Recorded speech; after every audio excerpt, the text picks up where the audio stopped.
Halo semuanya, di sini saya akan membahas soal BOF yang ke-14. Dimulai dari pertanyaan pertama. Berikut ini yang benar tentang RNA yang membedakannya dengan DNA adalah, kita akan bahas terlebih dahulu dari pernyataan A. Pernyataan A ini salah karena dibaca terlebih dulu ya. RNA merupakan polinukleotida. Jadi polinukleotida itu DNA adalah polinukleotida dan RNA pun juga polinukleotida, sehingga pernyataan A ini justru adalah persamaannya. Kita bahas satu-satu ya. Jadi apa itu polinukleotida? Polinukleotida itu tersusun atas dua kata. Poli artinya banyak, nukleotida adalah gugus utama.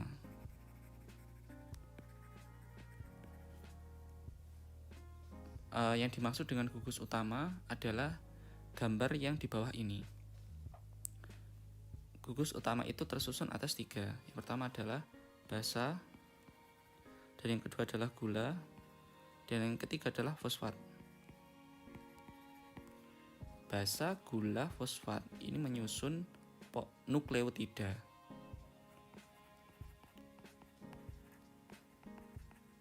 Sedangkan ada istilah satu lagi, yakni nukleosida.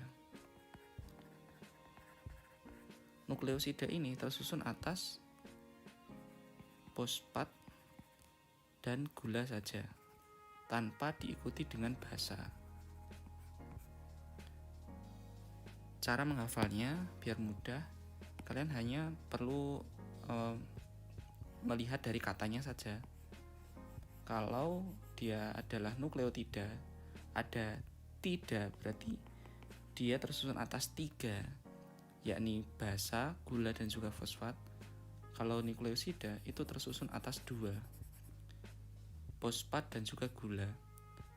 Untuk urutannya, fosfat adalah yang paling luar, basa adalah yang paling dalam.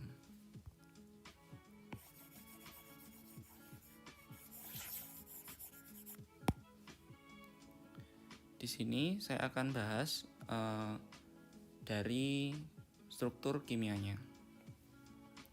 Jadi fosfat ini dia akan membentuk, kok bisa membentuk suatu puntiran seperti ini? Itu disebabkan karena kemampuannya yang dapat berikatan satu sama lain. Bisa dilihat, kalian juga harus menghafal juga, struktur fosfat itu adalah seperti ini. Warna kuning, stabilo kuning ini adalah fosfat. Dia tersusun atas 1, 2, 3, dan 4. Ada 4 oksigen yang mengintari satu fosfat. Ini kalian harus menghafalnya karena seringkali keluar pada ujian. Kemudian yang kedua adalah stabilo biru ini adalah gula.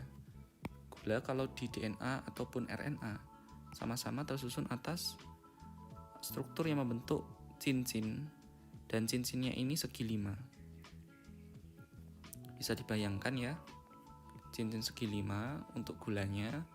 Untuk fosfatnya itu adalah fosfat yang diikuti dengan 4 oksigen yang mengintarinya.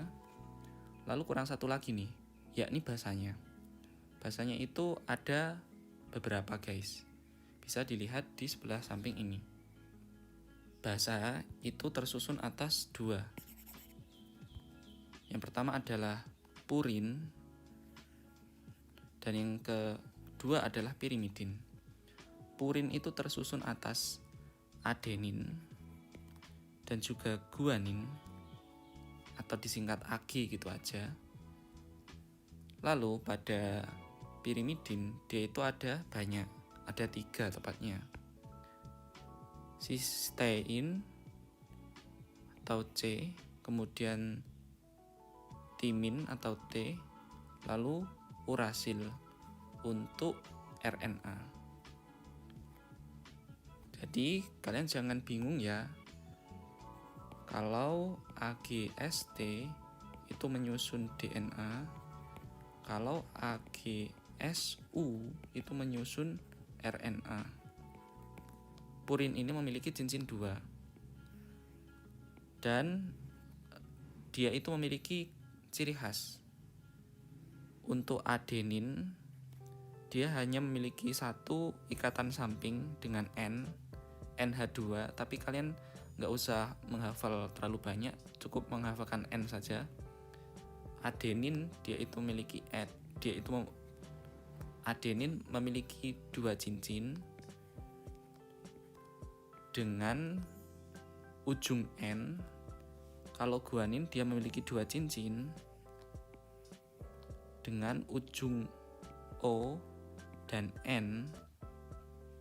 Kemudian pada pirimidin dia itu memiliki 3 anggota yang masing-masing hanya memiliki 1 cincin saja.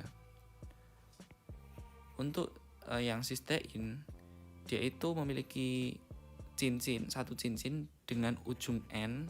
Untuk timin ini dia memiliki ujung O dan ujung CH. Lalu untuk urasil ini dia hanya memiliki 1 cincin dengan ujung O. Nah, ini bisa kalian lihat ya. Jadi untuk sistein itu, nah jadi ini bisa kalian hafal ya, dan wajib kalian hafal karena biasanya keluar di soal. Kemudian untuk asam nukleat itu dia akan cenderung untuk merangkai sendiri, dan masing-masing rangkaiannya ini dihubungkan dengan ikatan fosfodiesterase.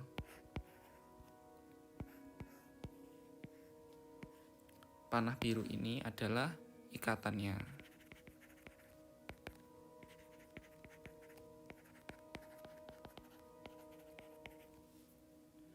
Sehingga dia akan membentuk satu untaian seperti ini, dan bila mana dia bertemu dengan komplementernya, dia akan membentuk rangkaian yang seperti ini, yang disebabkan oleh hal yang tadi. Oke, kemudian kita bahas pernyataan yang kedua, yakni pernyataan B yang juga salah.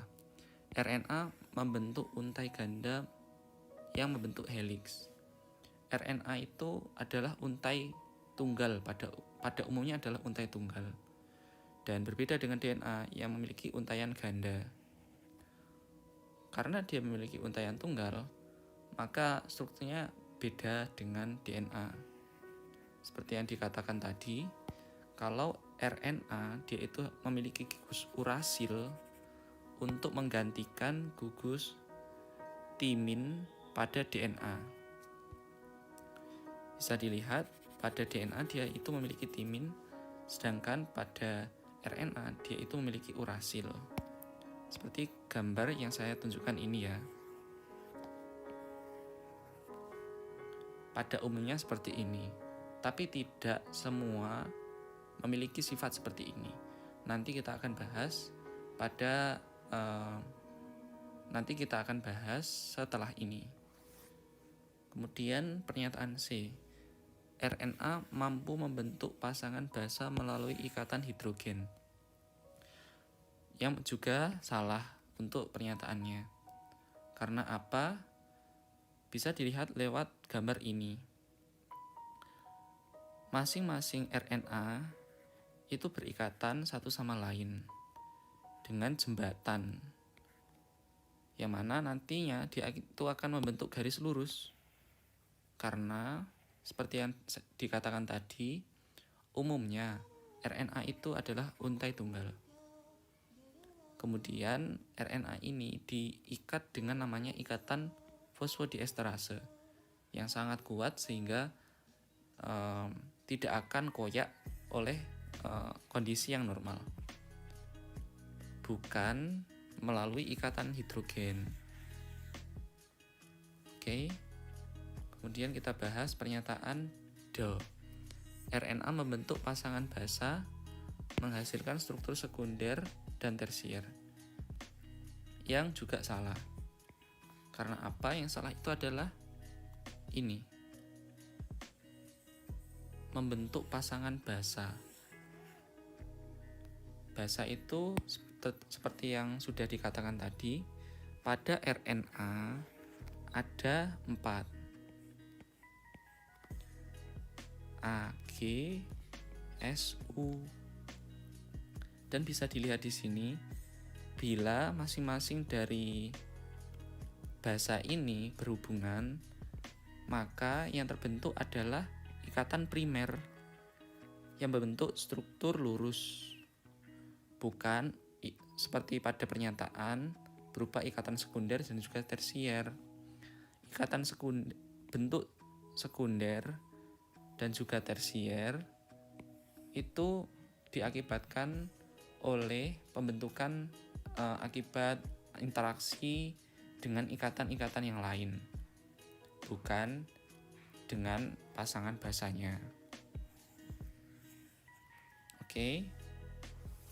Kemudian yang E ini adalah pernyataan yang benar. RNA mampu membentuk molekul untai ganda yang terpilih membentuk heliks dengan lekukan mayor dan juga minor. Jadi seperti yang dikatakan tadi, bahwa RNA itu normalnya adalah single helix.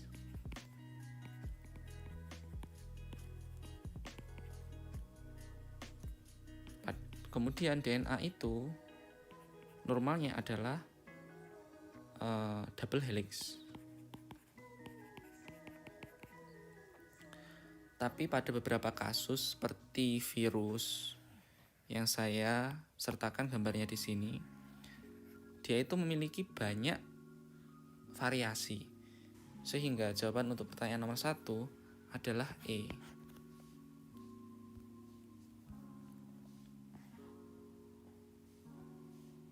Kemudian pertanyaan nomor 2.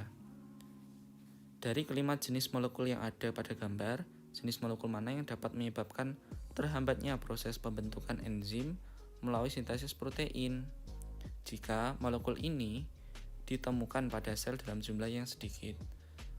Maksud soal ini adalah molekul mana yang pada jumlah sedikit dia itu cenderung untuk menurunkan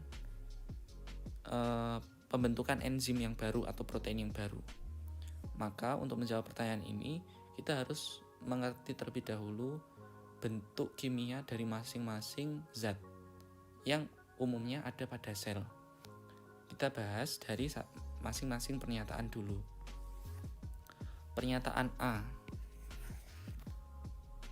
A dan C itu menyebabkan penurunan dari protein dalam sel.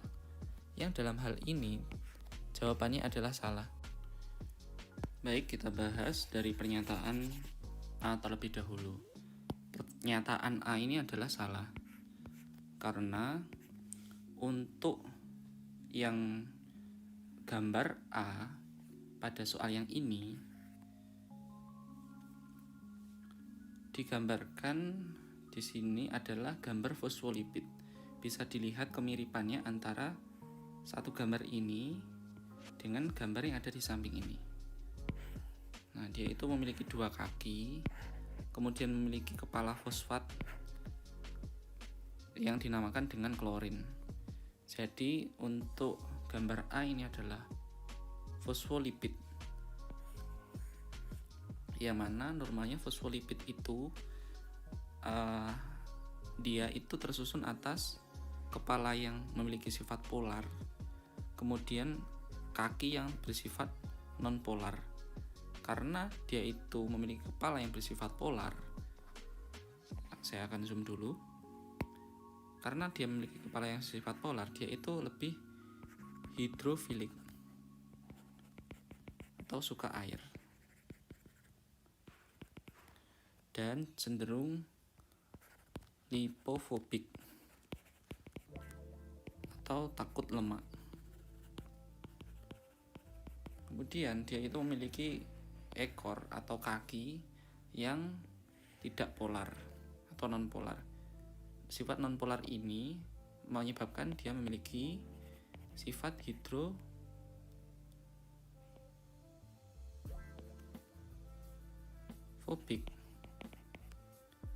dan juga sifat hidrofilik.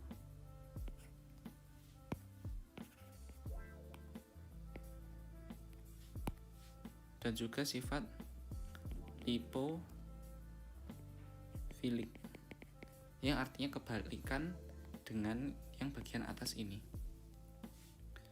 Kemudian untuk struktur fosfolipid ini ada di mana? Fosfolipid itu ada di membran, dia itu menyusun membran sel. Jadi bulat-bulat dan juga kaki-kaki ini dia itu menyusun membran suatu sel. Seperti yang kalian lihat, hewan itu adalah struktur yang padat. Akan tapi sebenarnya kalau secara molekuler dia itu tersusun atas bulatan-bulatan seperti ini, dan juga kaki-kaki seperti ini yang menyusun kulit dan keseluruhan dari tubuh kita. Nah, karena dia itu adalah gambar A adalah gambar fosfolipid, maka fosfolipid ini tidak berhubungan langsung dengan proses sintesis protein dan juga produksi dari enzim. Karena dia hubungannya dengan membran sel, maka gambar A ini adalah salah. Bila mana ada gambar A, maka jawaban A yang lain berarti salah. Bisa kita tandai di sini, berarti untuk jawaban A ini salah. Berarti tinggal kita lihat gambar yang lain. Gambar di sini adalah glukosa. Untuk gambar C yang ada di bagian soal ini itu adalah glukosa. Bisa dilihat kesamaannya. Dia sama-sama memiliki 1, 2, 3, 4, 5. Memiliki 5 jari yang coba saya zoom dulu. Sama-sama memiliki 5 jari seperti ini. Sama-sama memiliki 5 jari seperti ini. Dan masing-masing jari ini harus kalian hafal juga dengan menghafal jempol tangan. Kalau dia itu, mohon maaf, bentuknya seperti ini, maka dia dinamakan dengan diglukosa. D-glukosa maksud saya. Dengan yang dihafal adalah gugus OH-nya aja. Gugus OH-nya bila mencuat, maka dia dinamakan dengan D-glukosa. Bila bentuknya itu seperti orang menembak, OH-nya itu ada 2 dan di bagian atas, maka kan bentuknya akan seperti orang menembak seperti ini. Berarti dinamakan dengan dimanosa. Lalu bila mana OH-nya itu ada di gugus yang lebih bawah, dinamakan dengan digalaktosa. Bila mana dia itu tidak memiliki gugus OH, maka dia dinamakan dengan diribosa. Ini harus kalian hafal. Sudah saya carikan untuk gambarnya yang bisa kalian pelajari lebih enak lagi. Kemudian maka glukosa ini tidak berhubungan langsung dengan sintesis protein, sehingga bila mana ada gambar C pada pilihan, maka jawabannya itu salah. Kita tandai dulu. Nah, berarti kurang 2 gambar ini yang belum kita lihat. Mari kita lihat sama-sama. Nah, untuk gambar D, karena gambar A ini sudah saya jelaskan, tidak usah saya jelaskan lagi. Yang gambar D ini akan saya jelaskan. Di sini gambarnya D itu seperti ini ya, guys. Dan gambar D ini sangat cocok dengan metionin. Metionin adalah salah satu gugus dari protein. Protein itu ada banyak banget yang ada di kotaan merah ini. Dan ini juga perlu kalian hafal. Yang kalian hafal itu cukup dari protein non-esensialnya saja. Jadi kalau kotak ini mengklasifikasikan berdasarkan polaritas, maksudnya polaritas itu kalau polar berarti dia suka air, hidrofilik. Suka air itu gimana? Kalau dia itu terkena air, dia itu akan larut dalam air. Kemudian kalau yang non polar, dia itu akan, kemudian kalau non polar dia itu akan hidrofobik atau takut air. Kalau ada air dia tidak akan larut. Nah, untuk protein non esensial ini sudah saya list pada kotak kecil yang ada di bagian bawah ini. Bisa kalian hafal dengan mnemonik seperti ini. C untuk cysteine, mnemoniknya seperti ini. City glu glu as as gas. Untuk C adalah cysteine. Kemudian T adalah tirosin. Lalu glu di sini kedua glu adalah glutamat dan juga glutamin. Untuk asnya adalah asparagin. Lalu untuk as yang satunya adalah aspartat. Lalu untuk GAS di sini masing-masing adalah glisin, alanin, dan juga serin. Lalu tinggal satu lagi, berarti kalian tinggal ambil pro untuk prolin. Jadi yang dihafal hanya non esensialnya saja. Nanti untuk protein esensialnya akan mengikuti. Bila mana ada soal dengan pilihan D, maka D-nya ini benar. Bisa kita tandai di sini. Nah, kita hanya perlu mengidentifikasi satu saja, antara B atau E, tapi akan saya bahas semuanya. Kita akan lihat lebih dahulu untuk B. Jadi B di sini gambarnya seperti ini ya. Ini adalah timin, adalah suatu gugus dari DNA. Saya ulangi lagi, untuk DNA itu ada AGST. Saya ulang-ulang biar kalian paham dan juga hafal. Untuk RNA adalah AGSU. T pada DNA itu diganti dengan U pada RNA. Lalu untuk T itu modelnya seperti ini. Seperti tadi, nggak usah memperhatikan semua molekul ini yang membingungkan. Kalian hanya menghafal beberapa saja. Jadi pada gambar ini, saya zoom dulu, ada 2 cincin. Dan 2 cincin ini, dia ujungnya adalah N. Bila ada 2 cincin dengan ujung N, bisa dilihat pada gambar ini.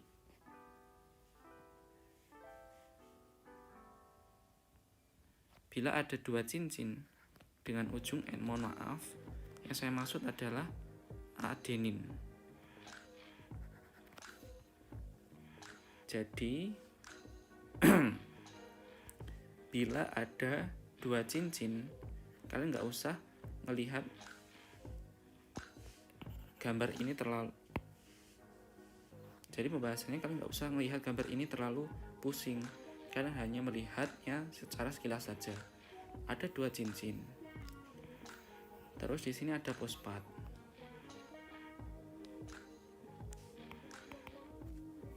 Untuk menjawab ini kalian nggak usah bingung. Hanya melihat di gambarnya saja. Ada 1 cincin berbentuk segi 5. Maka ini adalah struktur gulanya. Lalu ada fosfat yang diikuti dengan 4 oksigen yang melingkar. Ini adalah gugus fosfat. Maka yang satunya ini adalah gugus basanya. Dan dilihat basanya di sini dia tersusun atas 2 cincin dengan ujung nitrogen. Dan hanya ujung nitrogen saja. Maka bisa diambil kesimpulan